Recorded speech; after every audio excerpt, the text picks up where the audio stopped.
আমার মনে হয় উমর ভাইকে সমালোচনা বা বদনাম কইরা আমার নাম খারাপ করা সম্ভব না।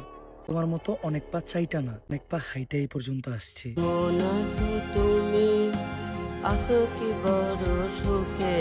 বাবা হিরো আলম, তুমি আমাদের কোন পাপের শাস্তি দিচ্ছ বাবা? ঢাকা শহরে কিছু বড় লোকদের রাতের খাবার 22 বুঝি না, আজকে করতে আইছি 22। ভিডিওর মাধ্যমে এমন পিটামো যাতে অন্য কারোর বিছানায় গিয়ে করতে পারবি না তুই এক্সারসাইজ। এই কবি কি কাজ তুই? টিকটক তো ভাই এমন হয়ে গেছে, মানুষ হাগা থেকে শুরু করে বিছানায় শোয়া পর্যন্ত টিকটক করে। কিন্তু আমার একটা প্রশ্ন, তোমরা গেম প্লেটা কেন অন্ধকারে করো? বিশ্বাস করো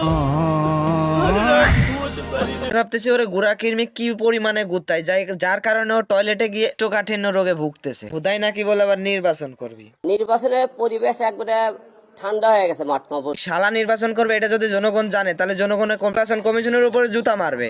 তোমাদেরকে দেখে কি কারণে জুতা মারবে? তোমাদের খালি জলে এত সুন্দর সুন্দর তরুণ এনে আসি, আরে আর তোমাদের খালি জলে। সওয়াল বল কি তোর মতো ভুদাই নাকি? ওই সপ্তাহ যদি ফ্রিতে দেয় তাও সওয়াল বল কেউ নিবে না। কি সাবস্ক্রাইবাররা তোমরা নিবা?